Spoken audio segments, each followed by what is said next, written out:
My name is Abe Streitz. I'll be giving this persuasive speech called Criminal Art. Those are my audience members.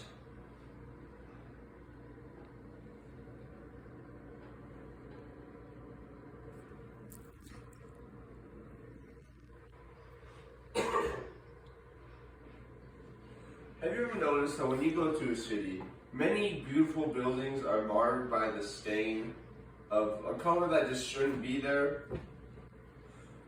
The illegal scourge of art spreading throughout cities is something that we should stop and we should know about. I'd like to bring to your attention crimes that happen every day and are even promoted by popular media.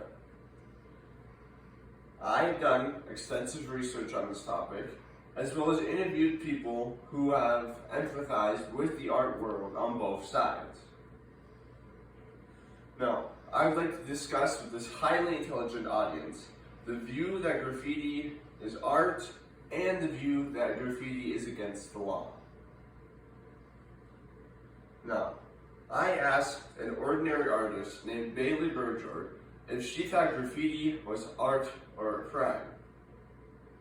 So, I asked her that, and she replied that she said it is both, but she primarily sees it as art. She said that it is a crime if you don't ask permission, but if you do ask permission to paint outside the building, wall, etc., then it is art.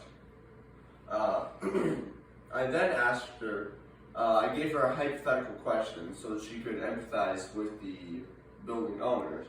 I then asked her, if I painted the wall and then I came along and splashed some profanities on it, how would she feel? And she said she would feel, quote, really upset, unquote. But she said, you, quote, wouldn't want people to mess with your stuff, end quote. And that makes sense, doesn't it? You have this building, you try to keep it nice, and people are just putting rude things on there.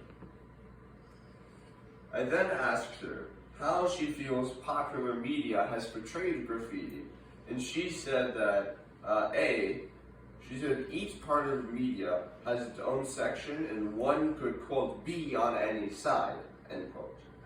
I then asked, following up that question, that if she was in favor of graffiti, and she said yes, because artistic freedom and how you want to portray your art is paramount. Now, that's for graffiti. That is recognizing graffiti as the art form that it, thus forth being an art form, has its own right to exist. But let's look at the opposing side of this problem, my supporting side of this problem, shall we? Graffiti is a stain on an otherwise beautiful building. Now, let me tell you the story here. Downtown Flanger, there's this beautiful little theater called the Crystal Theater.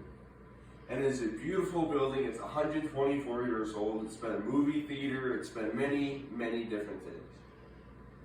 But one day I noticed on the back side of it, somebody has graffitied and spray painted a huge, huge mess on the back of this wall.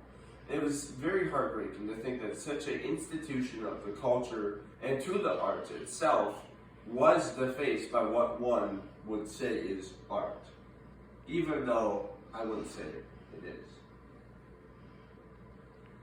is. Now, let's talk about the New York City subway. That seems a bit of a distance from Flanger, but it makes sense because the New York City subway, for the longest time, was covered in graffiti. All the trains, every last bit of it was covered in graffiti. And then in the 1980s, 85 I believe, they came out with a program to clean every single train car of graffiti as it would go. So every hour or every 2 hours, the train car would come in. If it had graffiti, it would be washed. If it had so much graffiti they couldn't just wash it within the hour, they'd replace it with a clean car and then keep the train on its way. And what happened is, it showed that they cleaned the train cars, but then the people felt they needed somewhere else to spread their graffiti, so it spread to all of the buildings. And you might think, well, there's probably good cause for this graffiti. It's probably got solid reasoning. And to that, I will say it started out with solid reasoning. It started out as a form of activism, as people who felt their voices were too small and their money was too small for them to make a difference. They put their outspoken opinion on the side of walls and on the side of train cars, as we saw, so that everybody would know and so that they could speak out against these injustices. Well, nowadays, it's less about activism and more about people thinking they're cool. But on terms of activism, there are many different ways you could approach it without vandalizing private property, such as you could organize a march with your freedom of speech. You could write a letter to your congressman, mayor, elected official, whomever. You could bring it up in court if you have the means. Thank you for listening to my speech. Thank you for letting me remind you that graffiti is a crime.